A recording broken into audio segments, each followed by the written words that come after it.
un podcast de Cooperativa.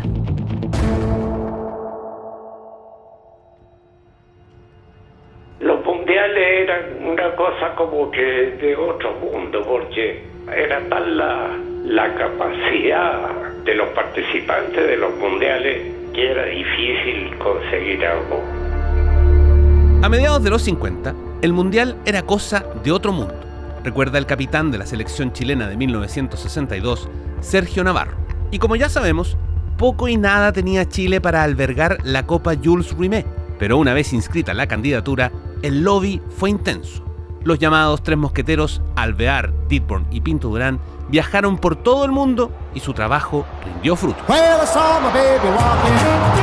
no lo sabe.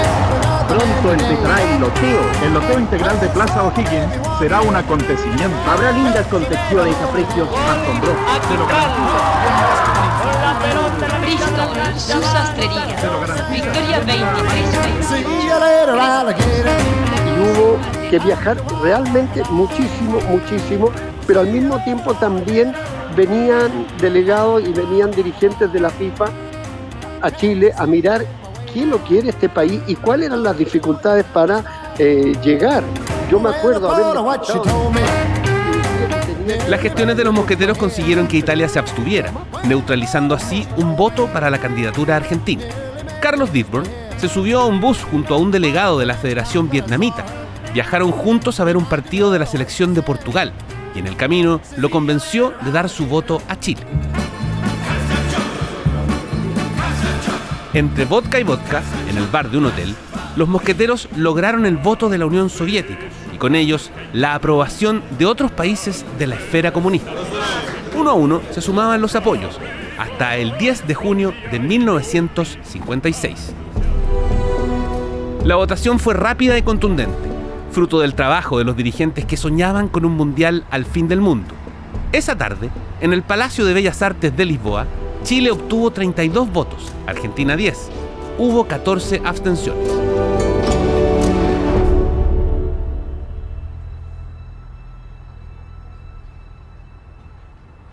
Esta es la voz de Carlos Dittborn.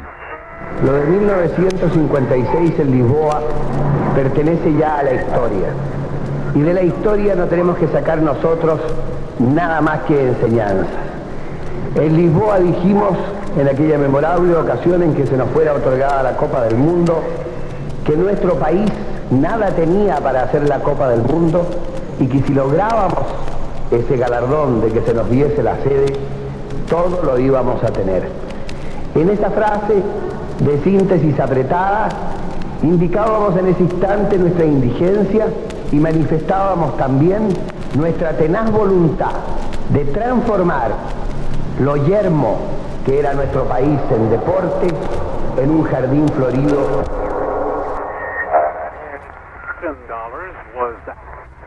Declaro inaugurado el Campeonato Mundial de Fútbol de 1960. Cooperativa Podcast y Al Aire Libre presentan 1962.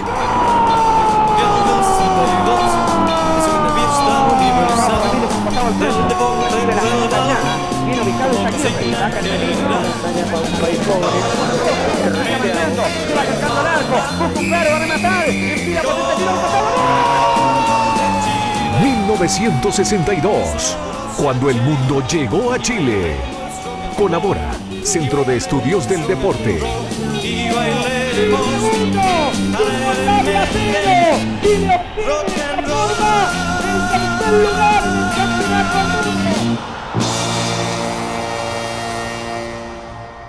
En este episodio, el camino al mundial.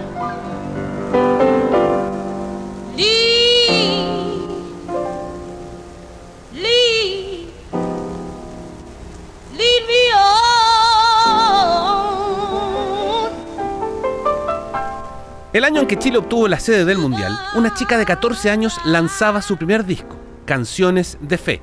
Su nombre pronto se conocería en todo el planeta, Aretha Franklin.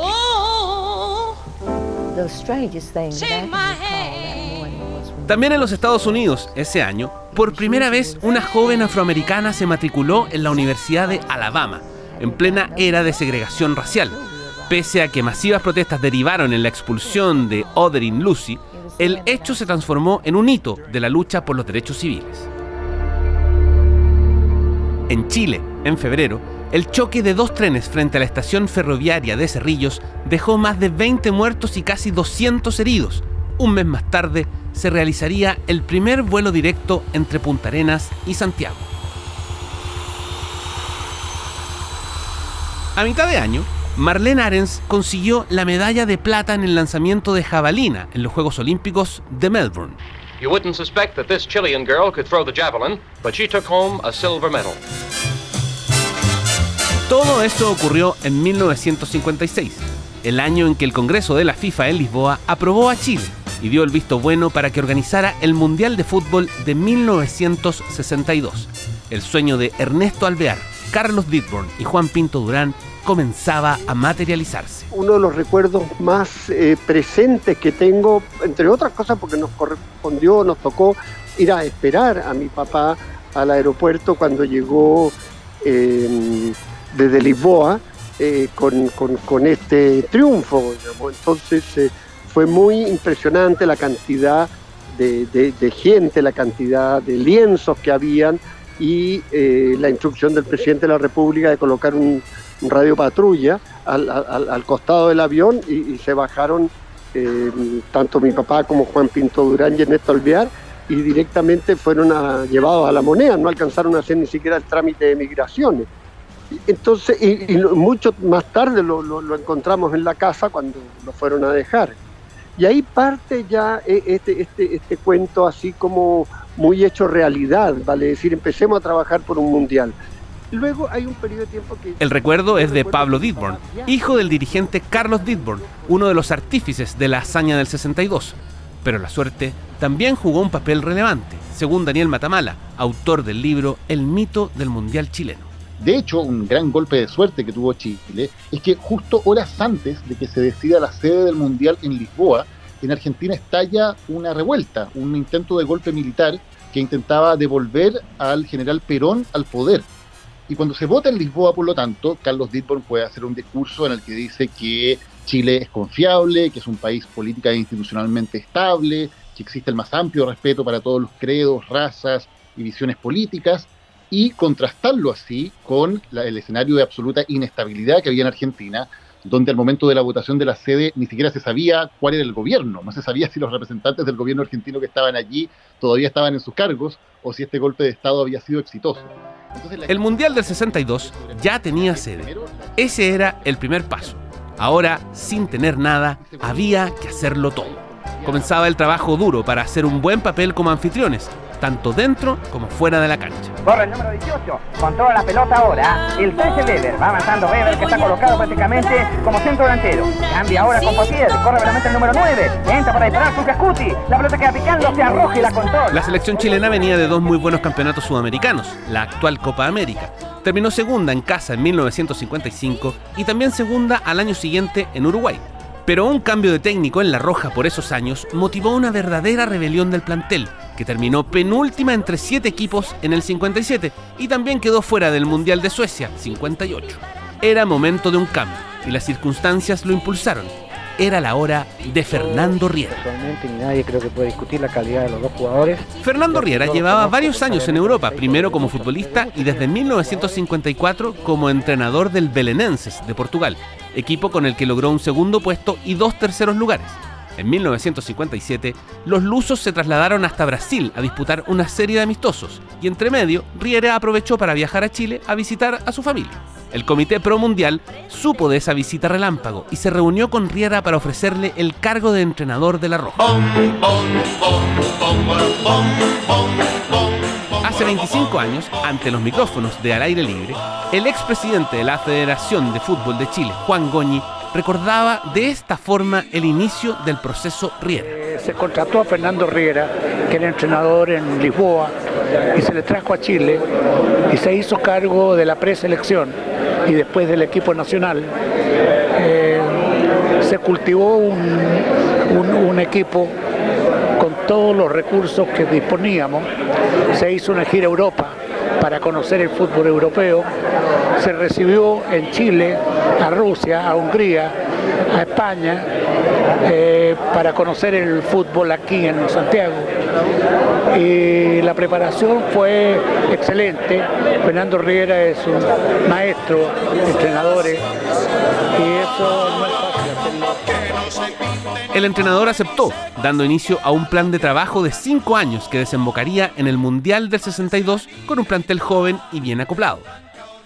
A sus 21 años, Alberto Tito Fuyú fue titular en 2 partidos del Mundial del 62, frente a Suiza e Italia. Su hijo, Gonzalo Fuyú, cuenta cómo analizaba el rol de Riera en el camino a la Copa del Mundo. Empecemos por la génesis de esto, que es cuando Fernando Riera, con una mentalidad y con un pasado por el fútbol europeo, llega a hacerse cargo de esta selección y a ponerle ese sello de profesionalidad y de fútbol europeo que él traía. Por lo que te contó tu papá, por lo que tú mismo has leído, escuchado, ¿cómo cayó eso acá? Como que no debe haber sido tan fácil ese primer paso, ¿no? Totalmente, o sea, fue un choque cultural, yo diría, con las ideas que tenía Fernando de profesionalizar el fútbol, que tuvo obviamente complicaciones. Mi papá, primero que pone la figura de Fernando Riera, yo diría como la más relevante de la obtención de ese logro. Obviamente que es un logro colectivo, que esto va desde el comité organizador, pasando por el cuerpo técnico, los jugadores, la gente que también jugó su lugar, pero mi papá siempre ponía en un rol protagónico a la figura de Fernando Riera. Y como tú dices, claro, ese fue un choque cultural, yo diría que Fernando Riera proyectaba desde todo punto de vista, o sea, esto de profesionalizar tenía un poco de todo. Primero que él era un tipo muy planificado y que si lo llevamos a lo más deportivo, por ejemplo, la selección del 62 hizo una gira en Europa, una gira donde no le fue bien, donde tuvo varias goleadas en contra, por ejemplo, pero eso era para que el equipo vaya ganando roce competitivo y para que después llegue más preparado al Mundial que iba a organizar.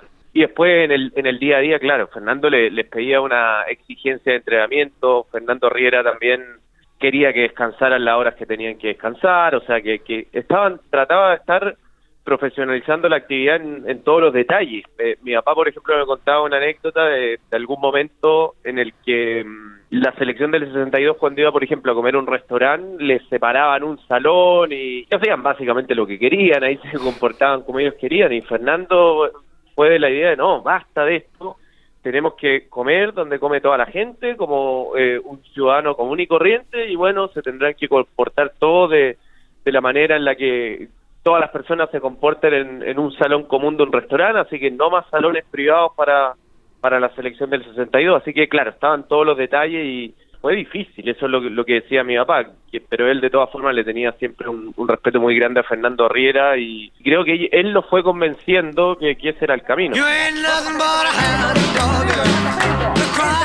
Don Fernando Riera nos hizo jugar bien al fútbol, no fueron puro centro y a puro correr, sino que había una habilidad, habían jugadores que jugaban pero muy muy bien al fútbol y la gente supo apreciar eso, porque aquí hubieron antes jugadores muy buenos, pero 1 o 2 jugadores ganaban los partidos.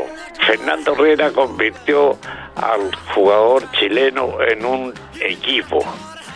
Éramos un equipo que funcionaba perfectamente bien porque ya estábamos convencidos de lo que hacíamos. Le creíamos tanto a Fernando Riera que las cosas, cuando uno tiene confianza, las cosas salen bien. Y nos salieron perfectamente bien. Acostumbrado a las instalaciones de los equipos europeos, una de las primeras medidas de Riera fue solicitar la construcción de un centro de entrenamiento para la selección. El complejo se construyó en la Villa Macul, a unos 15 minutos en auto desde el Estadio Nacional de Santiago. Hoy lleva el nombre de Juan Pinto Durán, uno de los 3 mosqueteros. Pinto Durán no alcanzó a ver este sueño hecho realidad. Falleció en un accidente automovilístico a los 44 años en 1957. les puedo asegurar que cumpliré fielmente lo ofrecido al país. En noviembre de 1958 llega a La Moneda Jorge Alessandri Rodríguez. Poco y nada sabía de fútbol, pero será el presidente encargado de inaugurar el Mundial chileno. El 58, en Estados Unidos, se crea la Agencia de Proyectos de Investigación Avanzada, ARPA. Cerca de 200 científicos iniciaban el trabajo para comunicar computadores a distancia. Comenzaba así la historia de ARPANET, el origen del Internet. Aunque la radio era el medio que brillaba por esos años, el Mundial aceleró la popularidad de la televisión. Si bien las emisiones llevaban un buen tiempo en Europa y Estados Unidos, recién en los 50 comenzó a expandirse por América Latina. En 1957 comenzaron las transmisiones experimentales asociadas a la Pontificia Universidad Católica de Valparaíso, UCB. En 1959, la Universidad Católica inició sus transmisiones abiertas y el 60 hizo lo propio la Universidad de Chile. Una gran novedad fue lo de la televisión. El arquero Manuel Astorga recuerda sus primeras experiencias frente a la pantalla. De hecho, nosotros no teníamos televisión y un vecino por ahí compró un televisor y íbamos a ver con ellos algo de televisión, que entonces tampoco eran muchos los programas que habían. Era el comienzo de una era de la televisión espectacular, ¿no? De hecho, no hay mucha información televisiva de la época del Mundial del 62, ni previa ni del mismo Mundial. Las imágenes son muy distintas. Es muy borroso lo que hay del Mundial. En sus inicios, los canales eran eminentemente experimentales, enfocados en contenidos culturales y en la difusión de las actividades de las universidades.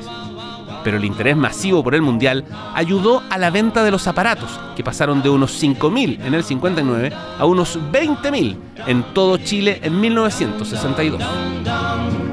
En mi barrio, los primeros que tuvieron televisión fue mi familia.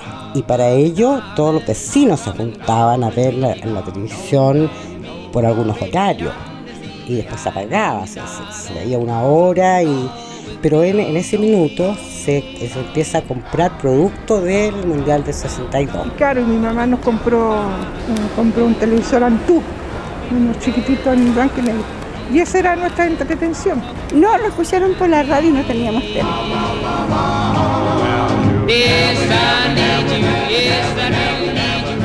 Ya estamos en 1960. Los preparativos para el Mundial se aceleran. En la cancha, Fernando Riera lidera un proceso que tiene altos y bajos. Fuera de ella, se trabaja en la preparación de los estadios que recibirán los 32 partidos del torneo y de las instalaciones donde las selecciones entrenarán y alojarán.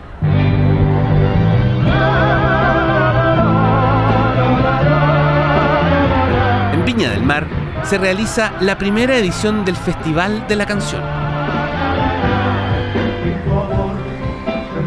En Santiago se aprueba el plan intercomunal, se construyen, mejoran y ensanchan avenidas, Américo Vespucio, la carretera panamericana, se planifica la construcción de la Villa Olímpica de Ñuñoa, con el Mundial a la vuelta de la esquina, se impulsan obras de mejoramiento de la ciudad, todo parece ir sobre ruedas.